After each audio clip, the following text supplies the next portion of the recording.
Hi guys, Nick Thomas here at the Academy of Historical Fencing. Welcome back. I'm here today to talk to you about a book, which is a treatise and one of the most significant, probably the most significant, on British military swordsmanship on foot for the infantry. This is an original first edition from 1817, which I have bought and scanned.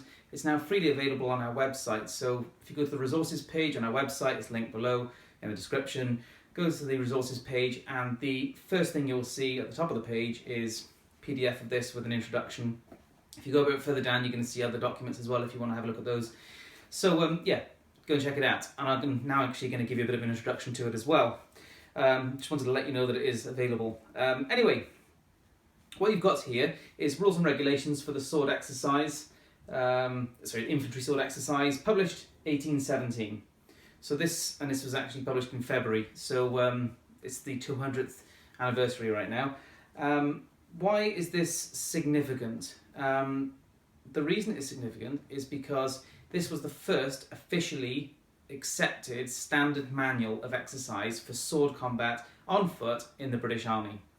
And not only that, it remained the standard until the sabre fell out of use for infantry use at the end of the 19th century. And also when swords were basically obsolete, certainly for infantry use.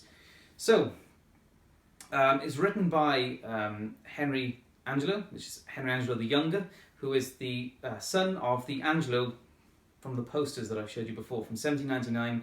Those posters were designed to train the light horse volunteers in London at the time, and also then marketed around the country by the Angelo that wrote this by his father.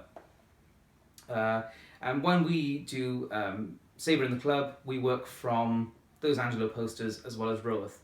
The reason being is that I basically love the Napoleonic period, I love the Napoleonic swords, and therefore that's what we use. So I don't actually train from this, although I've read it and I've taken some interesting notes from it, and I think there's a lot to learn from it. But yeah, we stick to Napoleonic stuff. That being said, Henry Angelo the Younger was teaching the military from at least 1813, so still in the Napoleonic sort of wars period. He was trained in the Navy initially, and he taught a cutlass drill and developed a poster which looks almost identical to this. This has been slightly modified for the Army manual, although you can actually see on the cutting diagrams the swords are still actually the 1805 Navy officer's sword.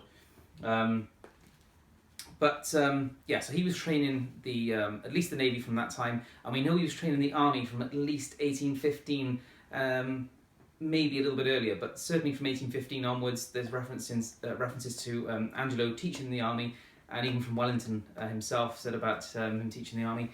And there's some interesting anecdotes to that as well that I found recently, such as a sergeant who was sent to train the infantry exercise, and it gives you an idea of how they trained it. And the sergeants and officers went off to train it, and they trained for 6 weeks, 6 days a week, which would be an awful lot of time, 6 hours a day as well. So a grueling sort of training for 6 weeks, and that's how they learnt this system. And of course, they may well have learnt the previous Angelo system as well, because that was gaining in popularity. Angelo and Roworth, you had Angelo in 1799, did the posters and a few other bits, and Roworth, who published in 1798, first edition and second edition, and then in 1804, the third edition, which included the Taylor 10 lessons that you see Angelo showing earlier on. What more can I say about this? Well, first of all, what kind of swords is it used with? This one, being the first edition, was published before the so-called Gothic hilt swords came in, which are the kind of iconic Victorian infantry sabres. Now, Matt Easton of Scholar Gladiatoria has put up a free PDF, much like I've just done, of the 1845 edition, which is when those Gothic sort of hilt swords were in use. But back to the first edition here, 1817, well, the Gothic hilts didn't come in until 1822. So when this was published, the weaponry was still Napoleonic.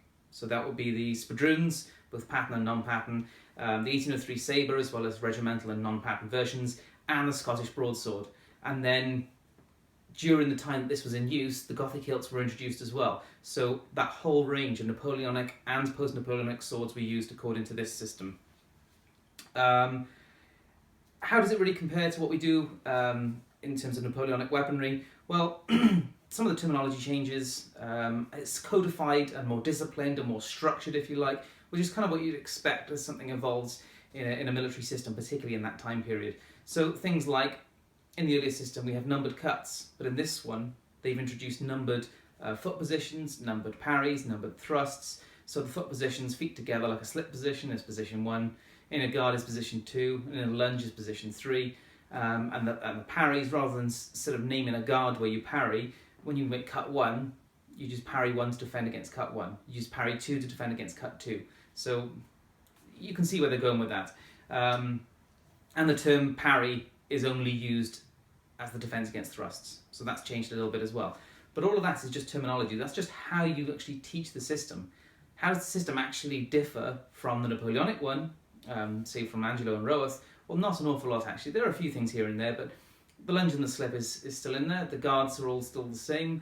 There are 5 lessons instead of 10 in the kind of Taylor style system, although it's still much the same.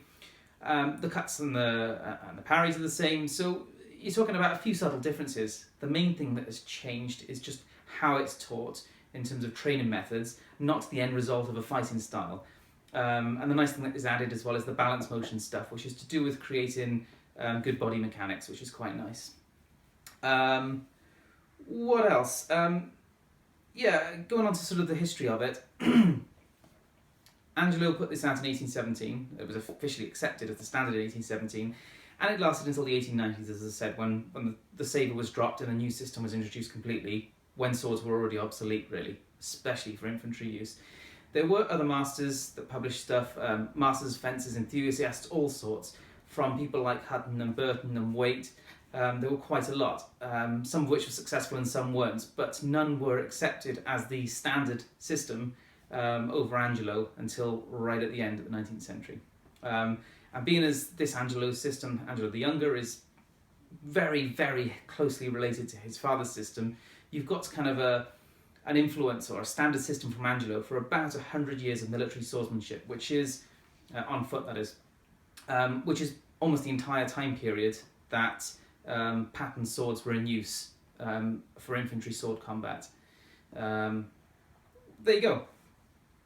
I don't know what else necessarily want to say about this. Again, I don't study from it because we work from exclusively from the Napoleonic stuff, the earlier bits. I've really delved into it a little bit so far, and it's an incredibly similar system, just worded differently, as I said. Just a slightly, in many ways, I would say a better way of doing it. But I'm not so much interested in better because we want the Napoleonic stuff. Yeah, so if you have any questions, please post in the comment section. But there you go.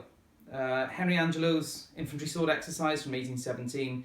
This is my original copy, and you can get the PDF freely on our website on the resource section. Please see the description for a link through. And I hope you enjoyed it. I hope you enjoyed the video. If you haven't subscribed, please do so.